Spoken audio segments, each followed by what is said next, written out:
I'm not a drug addict, alcoholic, or whatever. Just I was struggling with some things, and they sat me down, and there was a group of us there, and we did something really similar to that, where they passed something around, and they basically ask you a question, they just let you talk, and it's so powerful to experience something like that in a group because when you hear something like, I'm a maker of possibilities. Um, what was it exactly, Dom? What did you say exactly? A maker of possibilities and money. Like I don't just make money. You know, We make possibilities. it's powerful. Because the truth is, we don't say the right things to ourselves enough. That's 90% of the game. When I think about like my biggest run in this business, the one thing I did every single day is I had affirmations in the morning and I read them. And every morning I wrote down my goals and I clarified my thoughts. And when I would write down what my goals were. I would write down things that could come up, and then I would write down how I was going to overcome it. And I did that every day for like 2 years. And it just helped me get focused on what it was that I was supposed to do. And the thing about the possibilities is like, I was talking to somebody this morning and I said, some of God's greatest gifts come in ugly wrapping paper.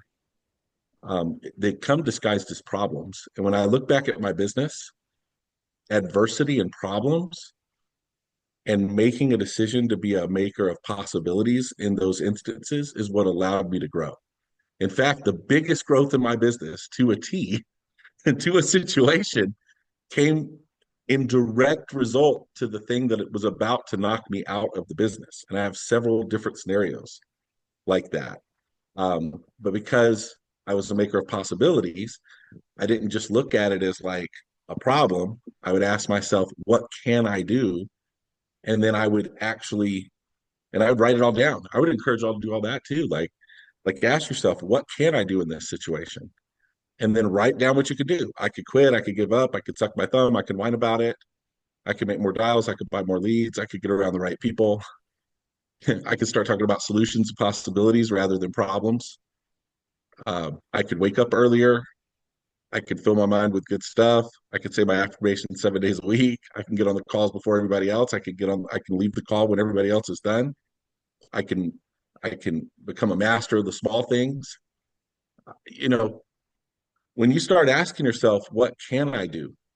As opposed to um, you know, like like what most people do is like you can't solve a problem in the mindset that created the problem.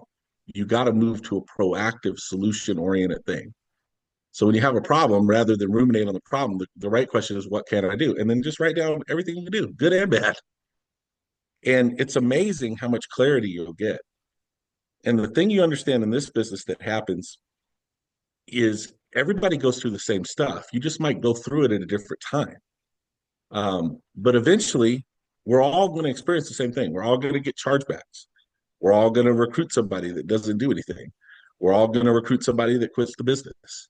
We're we're all going to, have cancellations. We're all going to have bad days. We're all going to have times where we don't feel like doing it. We're all going to lose our focus and lose our way and lose our imagination and feel like it's all for nothing. And like you go through all these different cycles. Everybody goes through the same stuff.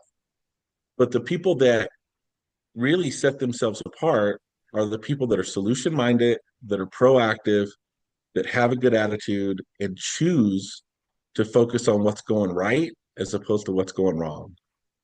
Like too many times, man, like people talk about self sabotage, and I don't even know if that's actually a real thing. Like I'm not a psychiatrist, but I think that's sort of a cop out because it kind of gives people something to lean on to say, well, it didn't work because I self sabotaged.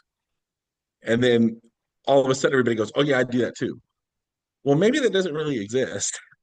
Maybe everybody goes through the same thing, but instead of ruminating on the problem for so long, which is what most folks do as they're self sabotaging, they're ruminating on what's going wrong.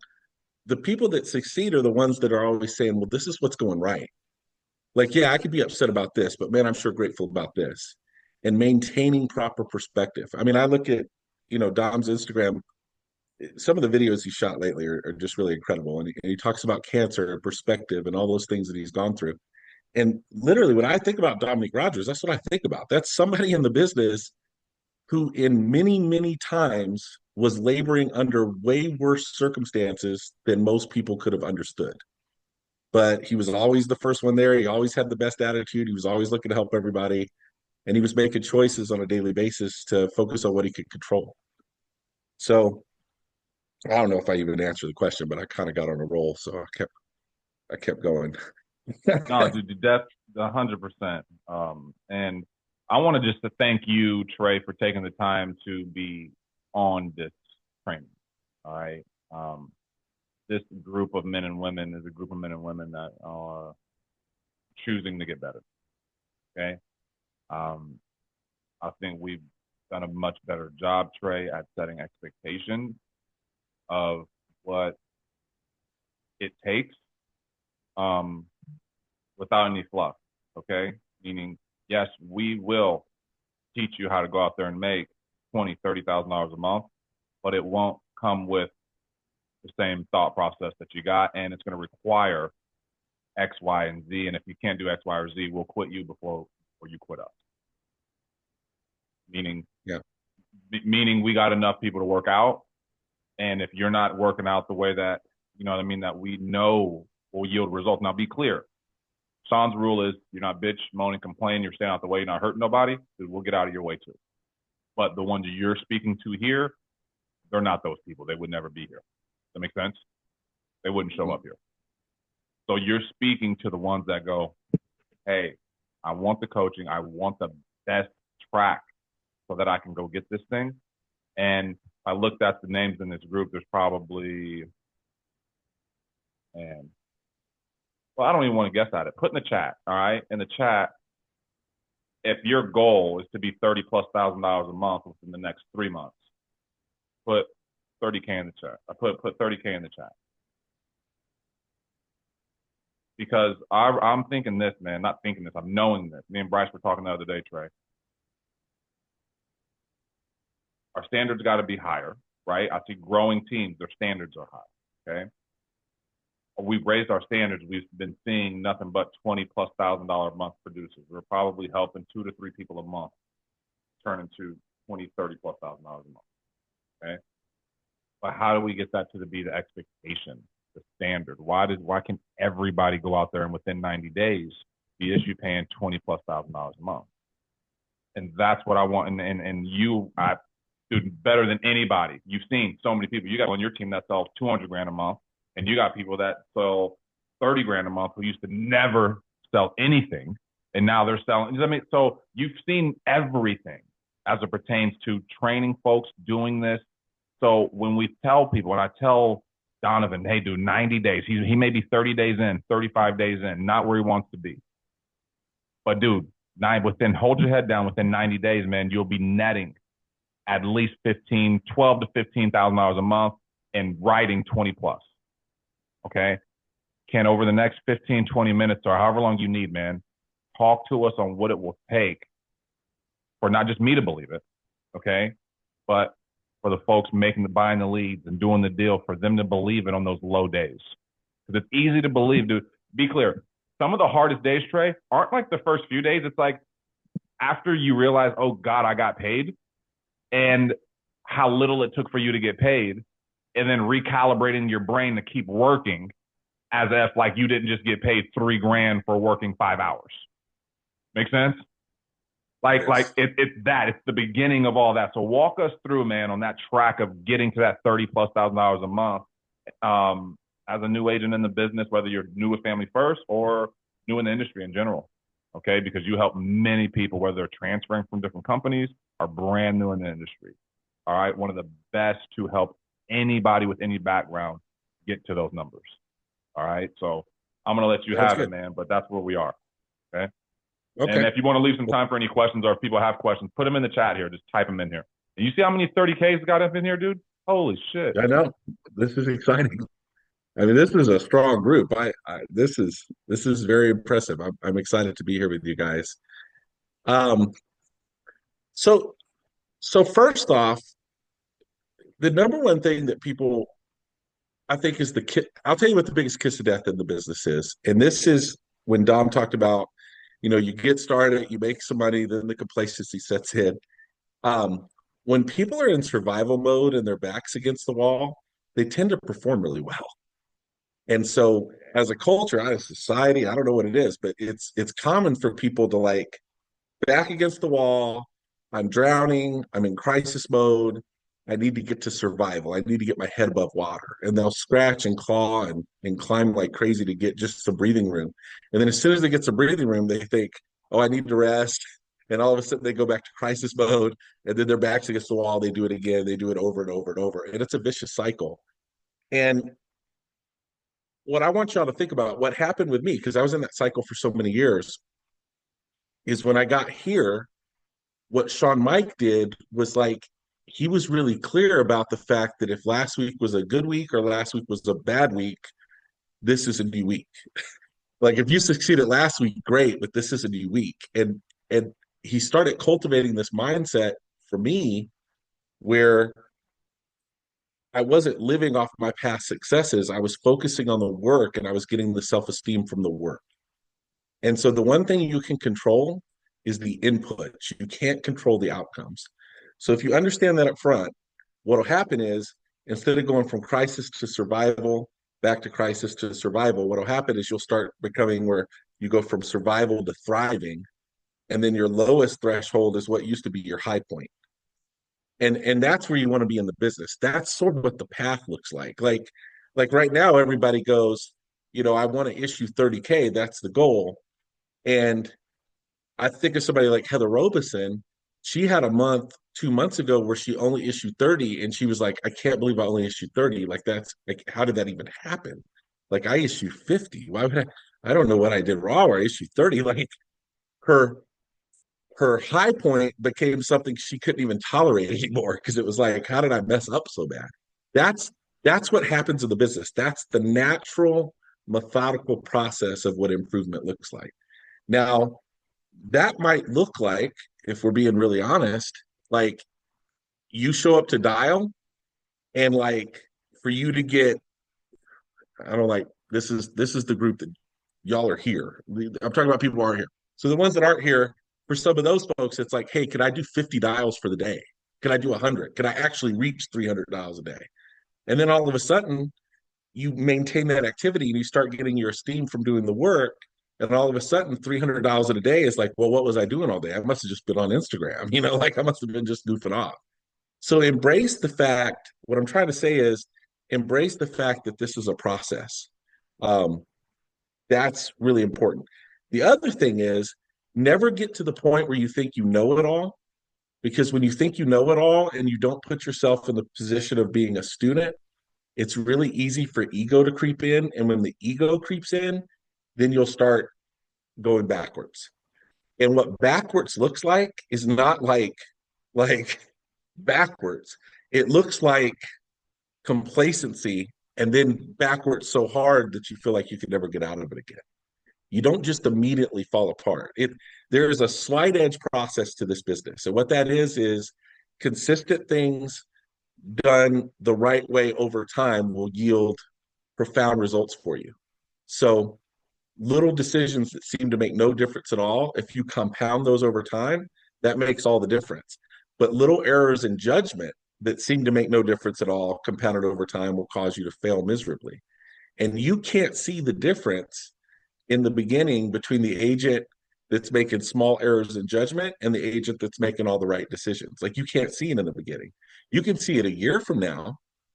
Like, why is it that Jason Anaya is blowing up, right? Because he's making the consistent, persistent, good decisions day in and day out. Whereas there could be another agent on here that they might look like they're neck and neck, but if that person's making small errors in judgment that seem to make no difference, I won't buy leads this week. I'll just work the ones I got. I got some follow up. I won't work on Saturday. I don't need to. I can miss the call at 2. You know, I don't have to be there. I don't want to come to the Friday call. I've already heard everything that so and so has to say. Oh, Bryce is going to do the call again today and go over the script. I already know the script. Like it doesn't seem to make any difference in the act of doing it. But if you compound those little things over time, it creates a pit that it's almost impossible to get out of. So be aware of that. I think that's really important. Never get to the place where you think you know it all, because that's sort of the kiss of death. Embrace the student mindset and show up with a good attitude. I mean, sometimes here's what I learned. Sometimes the problem you're facing is not meant for you. It's meant for the ones that are watching. So if we're on Zoom and we're dialing, and I know that, you know, I'll just use Jason. If Jason's not having a good dial day or whatever, and I know that, or whatever, and he shows up with a good attitude, he does more for me watching him go through the adversity and showing up anyway with a good attitude than anything else. Like sometimes you need the meeting and sometimes the meeting needs you. Does that make sense, Dom, what I'm trying to say there? So embrace Absolutely. that. When the business started to work for me is when I stopped thinking so much about myself and I started getting excited about the team. And if you do the work consistently, persistently, long enough with a good attitude, it's impossible for this not to work. And also, this is a series of ups and downs. Like it's ups and downs for everybody. You know, I was at a lock-in in Orlando with Corinne Giles. Dude, she wrote like 2K in 2 days, and everything that could have went wrong. I mean, it was like she was on the phone more than anybody. She was killing it. She was doing her best. She couldn't get social. She couldn't get bank info. People would hang up on her. It was like, what the heck is going on? And she just kept a good attitude. She's like, everything's going to be good. Dude, the next week she wrote 17,000. The week after that, 23. Hey, Just yo, Trey, maintaining Trey, the same. Yeah. real quick, just to drop a little a line. That's who's training us next Friday. It's KG. Nice. So it's funny that you bring that up because somebody's gonna act like because she may not bring that up, right? She's real humble. She forgets that stuff. Makes sense. But Yes. but just know that guys, people have those days. But it's, to your point, it's how you respond. So I just Yep. wanted to just drop that in there. And it's really important to know that like the clients aren't conspiring against you. Like they don't have Zooms to give you better objections or to be like, hey, when he asks for your routing number, just hang up because the account number is coming next. Like they don't do that. The people that want the insurance are still going to be there. And the trick is, are you going to show up with your A game every single time? Are you going to focus on the things you can control? Um, me and Dom play golf. So you see those really.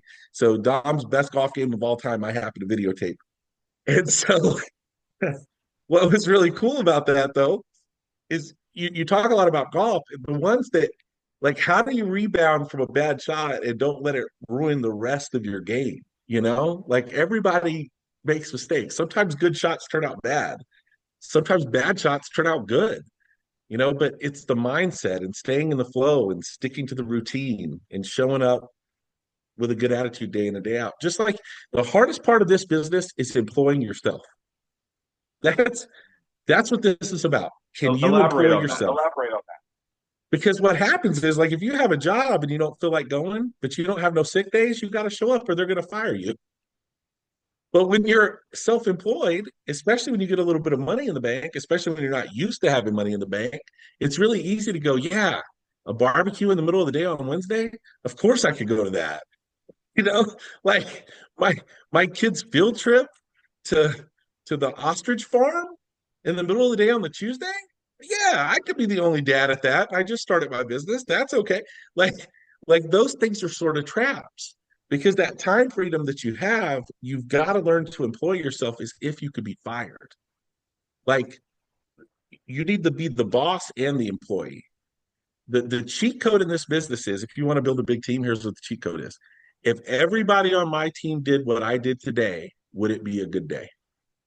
If you can go to bed every night and say, if everybody on my team, if it's Desiree and Desiree recruited Lisa, and that's the only two, if Desiree could, I don't know if that's the hierarchy, I just saw y'all's names, but but if Desiree recruits her friend Maria and Desiree says to herself at the end of the day, if everybody on my team did what I did today, would it be a good day? If she could say yes, then she's cracked the code of building the business. Now, The flip side of that is at the end of the day, if everybody did what I did today and you would fire yourself, then you got to make some changes tomorrow.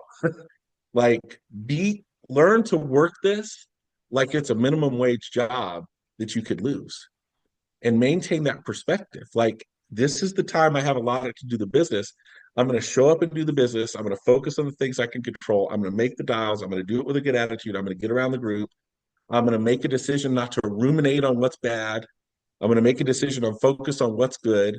I'm going to cheer for other people.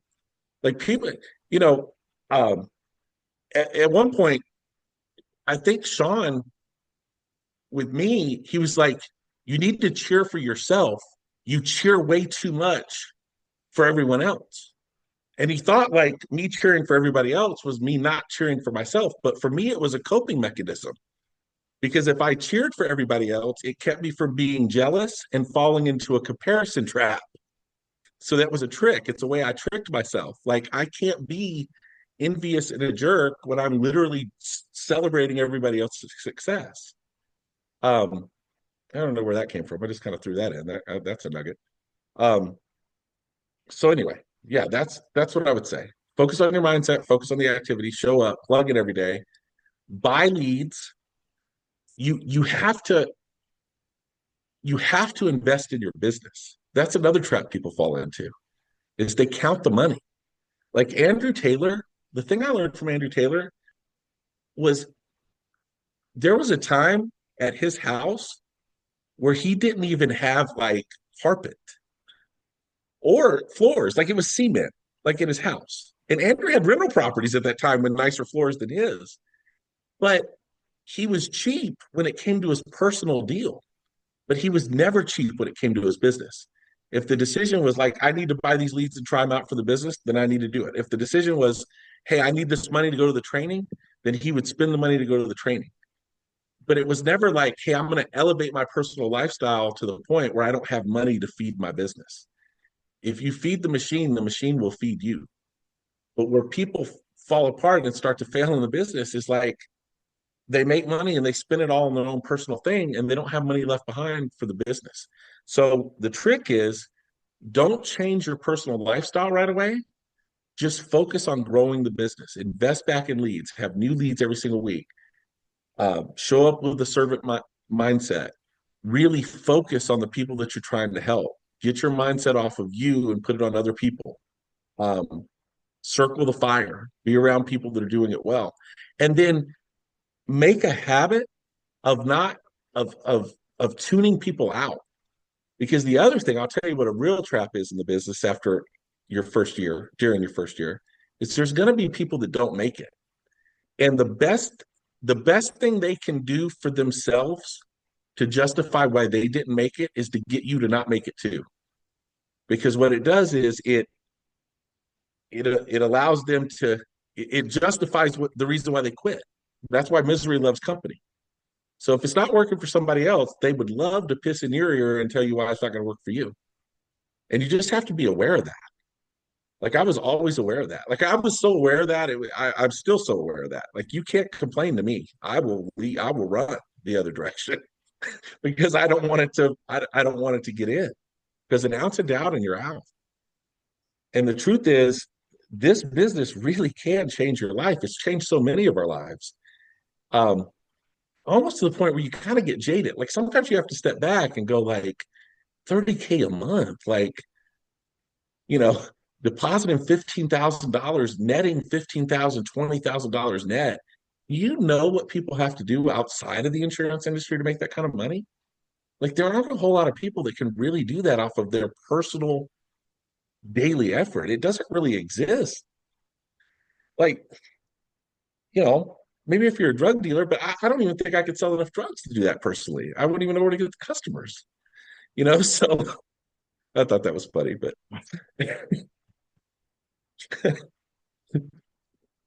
go ahead, Dom. You were going to say A something. lot. Hey, so look, how does hiring positively or negatively affect your personal sales and growth in business as you're getting started? Dude, I think the best thing you could do for your personal production is to go hire your cousin. I really Why do. is that? Like, because it'll give you a level of accountability you don't have now. And it'll force you to rise up and like take on a leadership role. Um, to you know, uh, to set that example for somebody else. That's the best thing I ever did. I recruited a guy, he was better at selling than me, and it bothered me. That's the only thing that kept me going. So yeah, hiring totally helps your perspective. The other thing it does, it positively impacts your personal production. The other thing it does is that it keeps you from getting down for too long. Because if you have two or three agents that are having a good day or a bad day, and you're having a bad day, you have to get over your bad day quickly so that you could be there for your agents. And most people are kind of wired like that because y'all have kids, right? Like if you're having a bad day and you don't want your kids to see you have a bad day, so you'll change real quick. And so, building the business is a lot like dating and parenting. That's what a lot of it is like. Those are the two comparisons in my mind. So the dating part is like, you know, it's you meet up, you go to coffee, you go to dinner, you want to talk to each other again, you call each other again. It's the honeymoon phase. You build a relationship over time. That's sort of how the hiring process is. And then the parenting part is like, you know, like I'm going to lead by example. I'm going to have tough conversations with you. If you're running into traffic, I'm going to do everything I can to stop you. If I see you going the wrong way fast, I'm going to jump in the way. I'm going to establish boundaries and rules so that you know, can grow up successfully. All that's sort of how the hiring process is too, building the business. So I don't know if I answered that or not, but that's my best answer. And actually, let me open it up. If there's anybody put anything in the chat, and if anybody has any questions for Trey. I got a question, Trey. Yeah. How do you communicate to new agents, like how to best utilize you as a resource versus everything else in FFL? Like how do you kind of communicate the relationship between, hey, here's what to rely on me for versus trainings, everything like that? Well, it's checkerboard management. It's you move, I move. Um, that's that's the best form of communication. And I let people know it's a two-way street. Like if it's more than 48 hours, we haven't communicated, like you should call me. I let people know that I'm available, I'm around. My goal is to be able to help them. But it's also a lot, I don't know if this is the right term for it, but it's sort of kind of like out of sight, out of mind. Like if you want to be really successful as an agent, don't be absent and expendable at the same time. Like the one thing with me that happened with me and Andrew's relationship was Andrew was never able to forget about me because I put myself in front of him all the time because I knew how important that was. And he helped me understand early on. This is what he told me. He said, "Look, dude," took me to breakfast. And he goes, "You need to stop." And I go, "What?" He goes, "Listen, it's your responsibility to learn. It's not my responsibility to teach you." And I thought, what a profound way to think about it. It was the most empowering thing because instead of having this codependent relationship where I could run around and blame Andrew if I wasn't successful, because he was out in the field, he was selling, he was running appointments. And where that came from was I was trying to demand a lot of his time so that I could just think out loud and complain. But he was really busy because I was trying to suck the life out of him. Really, I didn't know that's what I was trying to do. I don't do that anymore. But at that point in time, I think that's actually what I was trying to do because I really didn't want to make any phone calls. so, so what I want to do is philosophize about the business because I didn't want to call Mary. And so that's where that came from because it was this day where like I'd get him on the phone for 30 seconds and he was going into another in-home. And I had complained, like, I need more support or whatever I said. And he goes, "Look, it's your responsibility to learn. It's not my responsibility to teach you. Like, I'm not gonna, if you succeed, I'm not gonna take the credit. And if you fail, I'm not gonna take the blame." And that is that is the right mindset that y'all need to maintain. Like nobody on here can ever say, like, I didn't get enough support. So and so didn't teach me. We're all Sean Mike's team. You can find it anywhere. You can learn it anywhere. And the thing you have to do is take 100% responsibility for where you're at, because you're where you are because of you. And if you don't do it that way, you lose all your power. If I'm taking 100% responsibility for where I'm at in the business, then that means I have the power to change it. If it's somebody else's fault, there's nothing I can do. But if it's all my fault, I can change. And that's been the foundation of like me in the business the whole time. Like I've gotten my feelings hurt. I've wanted to quit. I've I have quit. I just have. There's two things you have to have: a good sense of humor and a bad memory. so so what would happen is like I would laugh it off and forget about it. Like I'd wake up on Monday morning and be like, "Was there something I was supposed to do? Oh well." And then by Monday night, I was like, "Crap! I was supposed to quit today. I guess I got to run my appointments tomorrow." so um, yeah. So that's what I got when it comes to that. Let's see if there's any other questions.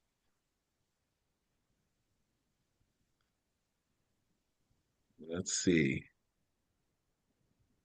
Advice through first round of chargebacks, Yeah, pitfalls, what not to do. Okay.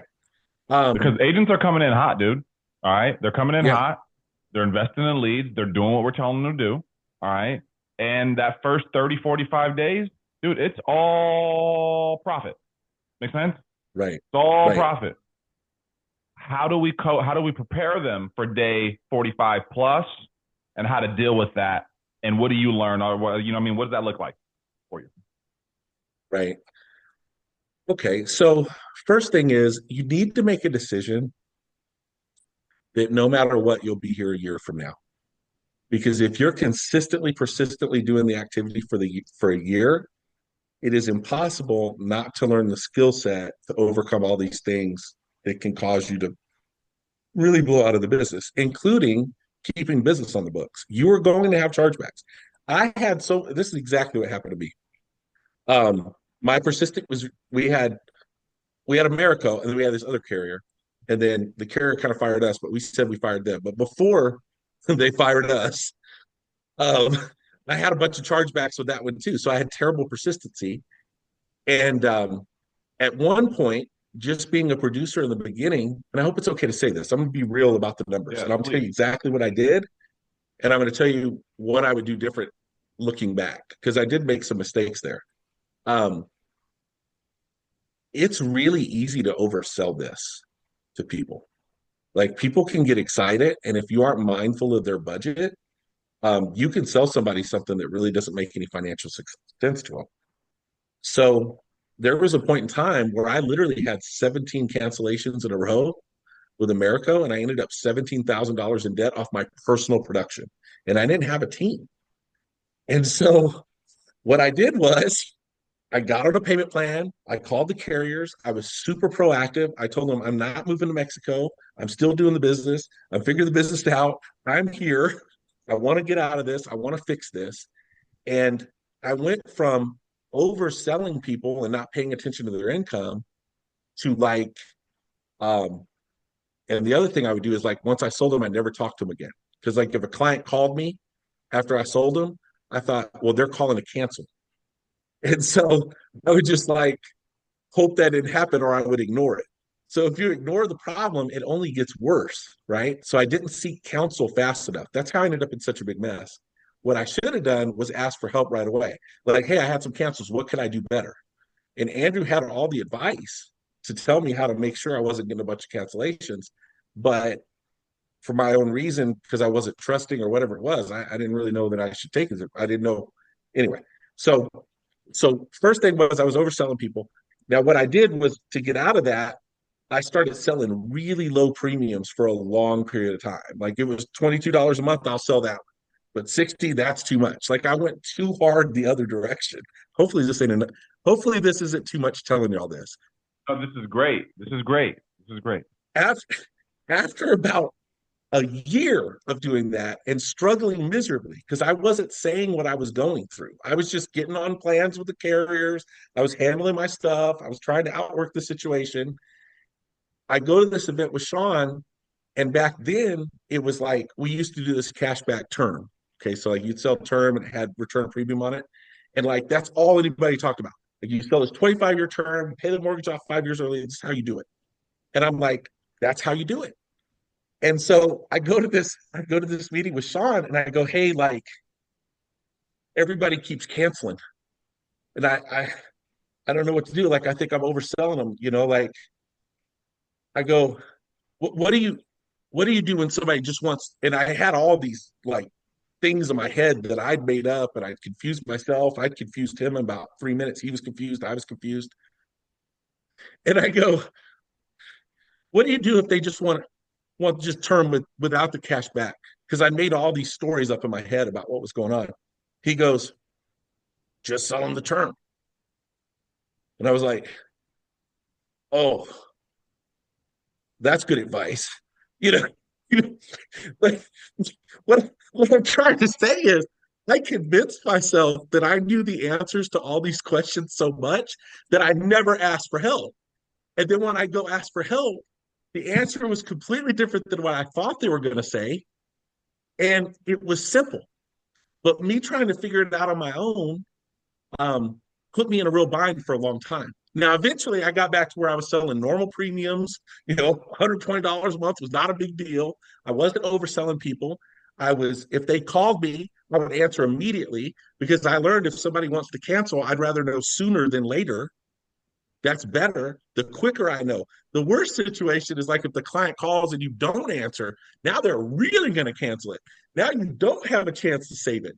I started changing my mindset about what that looks like. And then once I was no longer afraid to have conversations with people, then my persistency my last year in the field was way over 80%. Like nobody canceled. I did a great job keeping business on the books because I learned how to be really proactive in the situation. But everybody goes through that. Chargebacks. So the other part about chargebacks is here's the other mess people get into. They sell and they stop. And so that's the big trap. Like you make 10 grand and then you go to Cancun for 2 weeks. And some people don't go to Cancun. They just sit at home and watch Oh, Netflix they and go to don't come. Cancun. Yeah, they go to Cancun. They go to Cancun. They definitely go to Cancun. But then when they come back, it's like some canceled and they're starting behind the eight ball. If you can make a decision during that first year just to be consistent in the work, then what happens is you start to get to that magical place where months 10, 11, and 12 start hitting and you start having good persistency and you have a consistent lead flow. Then what happens is the months 10, 11, and 12, that does take care of the down days. The hardest part is the first year. It really is. So you have to be super consistent during the first year and treat it like it's a job. Like you could get fired from it. That's the trick. Hey, I Trey, think. that last piece there, and I think that we don't see it, that whole I can versus I should. You know what I mean? You're going to make Right. more money than you've ever made in this business. Your options are going to look like you got more options. What can you say to that, especially during that first year with it looks like I can't afford it, but you don't know what's on the back end. You know what I mean? You don't know your real persistency. Could you imagine? I think about some of the risks that I took early in business, and I made some bad mistakes. You know what I mean? That I put myself in that spot. You know what I'm saying? Of really not so. Right. When you say how important it is that first year to be consistent, okay? So say I'm just starting, okay? I have plans, right? Like it's May, right? I plan on in August, I'm going to somewhere with my family. It's on the books. Trey, are you telling me I cancel my family plans or what I'm doing, or how do I do that? How do I make it work? Yeah. Well, if you have something already on the books, just work your schedule around it. Double up. Work the weekends for the month Okay. beforehand. Okay. Double up on your leads. Make a decision to make more dials. If your goal is $300 or $500, do $700 for that whole week. Hit a production goal. Make sure you're hitting your production goals for a couple weeks in advance. Mm. Know exactly what it is that you're going to do when you come home. Because part of it too, one of the things that people talk about burnout, and I think one of the things that burns people out in the business is when they should be with their family, they're thinking about all the stuff they should have been doing when they were working. So you just have to get to the place where, like, when you're working, you're working. And that way, when you rest your head on the pillow at night, you can actually say to yourself, I did the things I was supposed to do. Like KG, she did everything she was supposed to do with that lock in. She was not worried about the fact that the numbers were going to work out. You can't beat the numbers, and the numbers can't beat you, because she knew the work was all she had to do. It was gonna correct itself. And so the next couple of weeks, she ended up writing like 40K in like 2 weeks, because she understood that principle. So you can't beat the numbers can't beat you.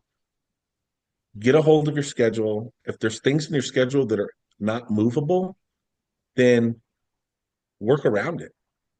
It's just like when all the carriers used to do trips. I would watch Andrew do this. I was Andrew's employee for 2 years. And, if he had to run 30 appointments that week, then what he would do is he would run, like, he wouldn't take any days off. He would just go, you know, 80 appointments in like 10 days. Like, he would do 10 days of 8 appointments so that he could go on the carrier trip for 4 days or whatever. And so y'all have the same control over your schedule to do that. But it requires planning. It requires looking ahead the next 90 days and planning out your work, your time, your lead budget, what you're going to do. Um, I think and I always had a challenge. I still have a challenge with this. Like, I get too much into reacting day to day. And, you just have to not do that. So, So, and I want to, leave it for any more questions, but like what I'm hearing right now, and I'm loving that we're talking about this, is that the real, the freedom that we seek, right? With our license, being an entrepreneur, we got to use that freedom also to work more. right. I think sometimes we hear freedom and we hear work less, have my weekends, have control. Well, we do have that control, but we also have control on the other end too. Right. And I think sometimes people want to control their personal life and keep their business life neutral. You know what I'm saying?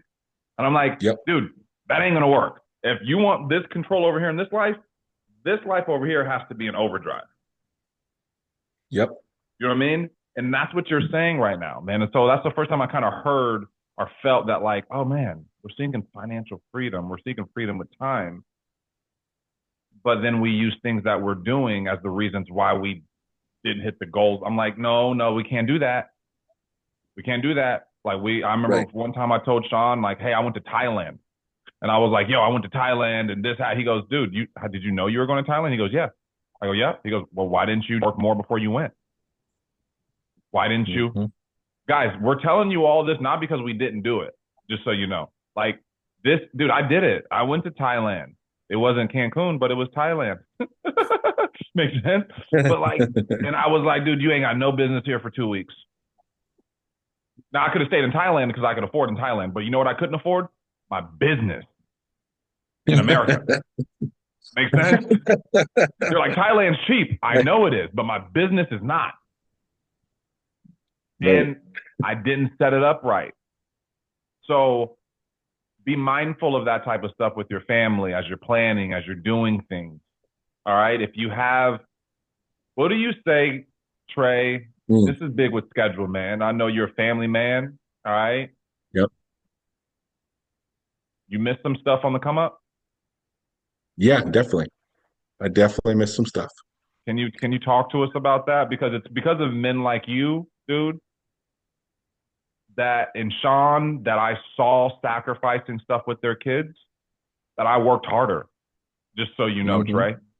I did. I watched and I said, I'm going to work harder because I think they're showing me this. I think you guys brought me around your kids when I didn't have kids to let me know, bro, get it together now. Is that a fair, like that's like, and I remember Sean used to be going missing practice, like missing games and doing this. He'd be like, Dom, you don't want to be where I am at 38 years old as it pertains with your family. So Talk to us about how it felt to miss some stuff, but how it feels now to not miss shit. Right. Well, I do the business for my kids. And the thing that's so frustrating is when I see agents use their kids as an excuse to not get ahead. Like family time, let's get clear about what family time is. For most people, they think it's quantity, and it's not, it's quality. Like if I'm at home all the time and I'm just watching Netflix while my kids are on their phones and iPads, I'm not spending family time. I could be working. That's not helping nobody. And I also had a fear of setting an example for my kids that they didn't see me work a lot because that isn't how life is. Most people work a lot, a lot. Like when Harper was young, he's my youngest. He was maybe 4 or 5. He was 3. So let's see. So he's 15 now. So yeah, that would have been before I started insurance. In fact, this happened to me before I started insurance. And this was a big wake up call because I worked a night job and my wife was a school teacher and she worked during the day. And so we never saw each other. And I was with the kids during the day. And so what I would do to feed Harper is I would take him to Jack in the Box like twice a day because the only thing Harper would eat is a bagel from Jack in the Box till he was like 7. Like I couldn't get him to eat nothing else. He would just eat croissants, like plain croissants from Jack in the Box. Like, you don't want any protein, son? No, I want a croissant. That's all he would eat. So, but this was an interesting thing that happened. So I would go to this Jack in the Box by my house, and I would go to breakfast, get Harper a plain croissant at 7, and then that night before I go work, 6:30 or whatever, I would go get him another croissant. Like I ate some stuff at home too, but this was like the mainstay was the croissant. Well, there was a woman that I swear was there 6 days a week, every shift, and I thought she must be the owner. And I go, "Do you own the Jack in the Box?" And she goes, "No, I'm the assistant manager." And I go, "How come you're here all the time?" She goes, "Because people keep calling off." And so I made friends with her. Her name was Maria.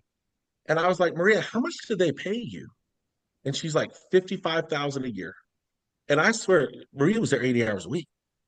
She goes, "But it's a salary, and I got 4 kids, and they're all I got."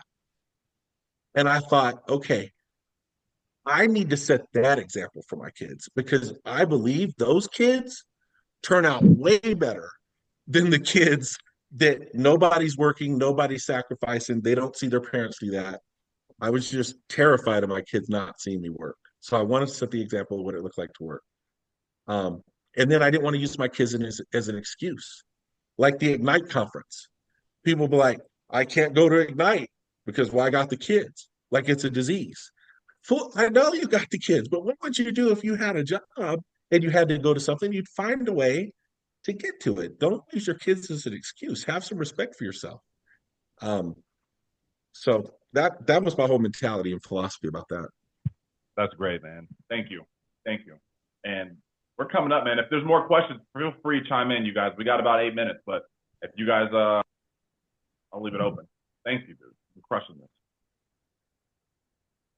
You're welcome. This is fun. For brand new Oh, agents, Trey, um, we talked about how, recruiting could be the best thing for your business. Like if I'm a brand new agent, I'm on here and I don't know how to even get started with that. What's your advice to at least get the ball rolling on recruiting? yeah. And I was going to revisit that. Look, some of y'all, okay, y'all been around a while, so let me tell you how this works. So you sell a policy, you get a chargeback, right? If they cancel in the first 9 months, you get a chargeback. Well, if you recruit an agent and you get an override, and then that agent's policy that they sold, you get your override charge back. If the agent sells a bunch and then goes away with a bunch of chargebacks, then you are responsible for all of those chargebacks. And when people hear that, they go, "Oh, wow, hiring is too risky." I never looked at it that way. I always looked at it as it's way too risky having me out here selling by myself. This could go wrong fast. What if I get sick? That's What if I a get hundred. hurt? Yeah. Yeah, that's hilarious. Dude, I needed more people out there helping me sell the insurance than just me. And that really is that's I recruited to make up the difference for what I lacked in personal production. I worked like crazy to personally produce, but I recruited to make up the difference. And too many people are way too freaking like they think they got to do it all on their own. I was terrified to do it on my own. I couldn't do it all on my own. I needed other people to help. And so there was a time, the whole dialer thing, like everybody's like, I need somebody to set my appointments. Well, there was a time when Andrew, when I worked in the office, like he set his appointments for 7 years all by himself. And he's like, I'm gonna get somebody to help me set my appointment. And I was like, look, he's outsourcing the dialing. And I go, dude, I wish there was a way to outsource the selling. He goes, dude, there is. That's why I keep recruiting people. And I was like, oh wow, that's exactly what it is. Like, like, like Andrew Taylor sells more insurance than any of us. Does that make sense? There's more positive commissions offsetting the chargeback commissions than any of us have because there's more people selling. That's why all y'all should build an agency. And when you're new, you're in a better position to recruit than you ever will be in the business. If Dom's an integrity partner, he's been wildly successful. He's made millions of dollars in the business. He's been at it forever. Of course, he's good. He's been doing it for 15 years or more than that, maybe even now. Of course, he's good. But when he goes to recruit somebody, that's what everybody says. Well, Dom, you got in first. Of course, you're good. You've been doing it for years. You're a natural born salesman. What about me? Look at all the success you have. I'm not early. That's what people think. But when y'all get started, and it's nobody expects you to be good yet. So when you talk to your friends, it's easier for you to recruit your friends than it is for somebody who's been really, really successful. Like the person making 50 grand a month has a harder time recruiting than you do when you first start. And because people don't believe it. Like they're waiting. They're like, okay, well, when are you going to get arrested? Because that has to be illegal. Like that's what people think. But the easiest way for me to recruit is I would just talk about how bad I was at it. This is what I would do. Like, man, Trey, how's the insurance thing going? Well, it's going okay. I'm gonna figure it out one day. Really? You look like you're doing good. Oh, I'm doing all right.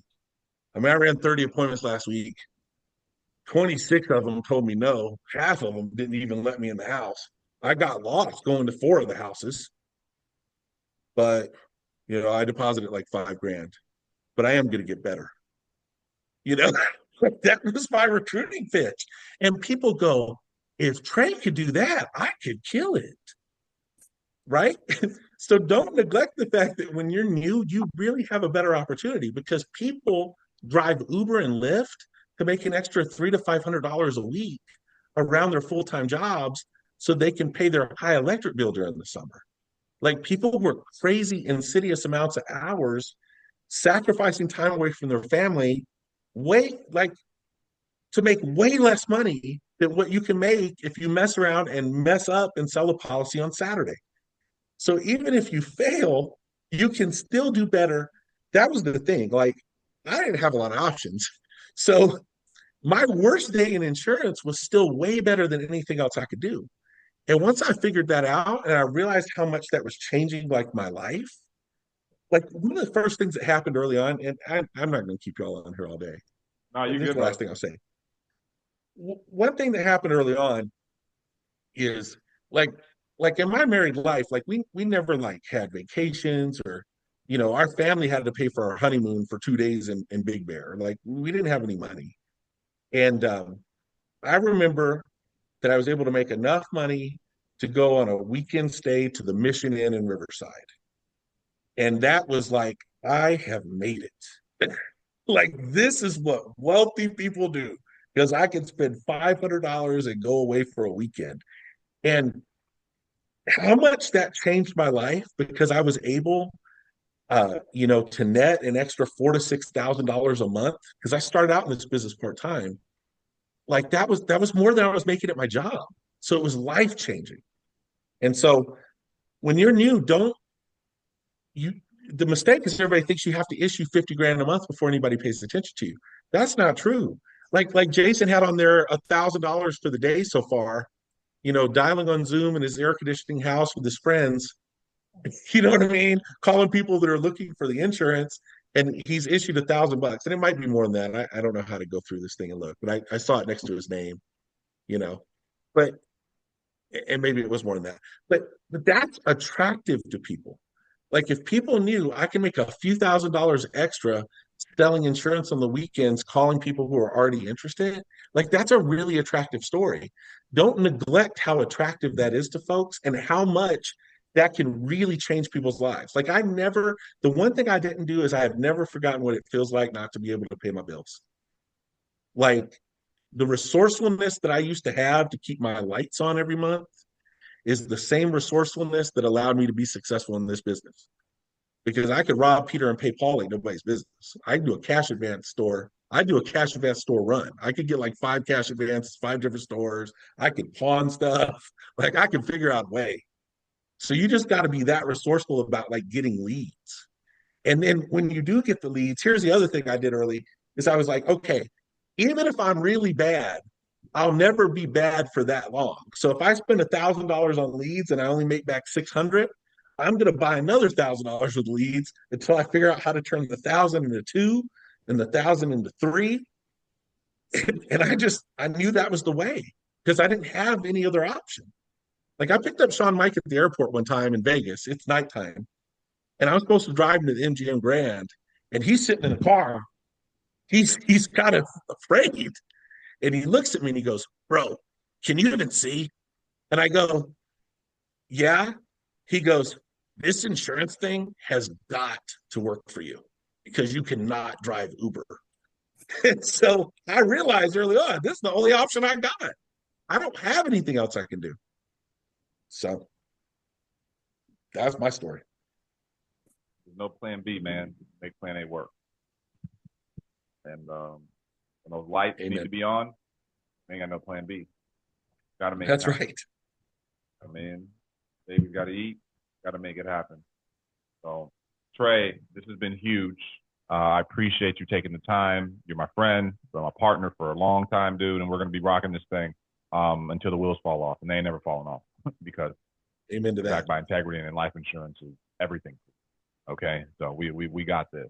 So appreciate Yep. you. Thank you everybody for being on. All right, great Thank you, questions, Trey. and we'll get this recording out on YouTube and rewatch. The power of rewatching trainings is massive. So thanks, Trey, again, man. Everybody have a great weekend. Later. Thanks for having me.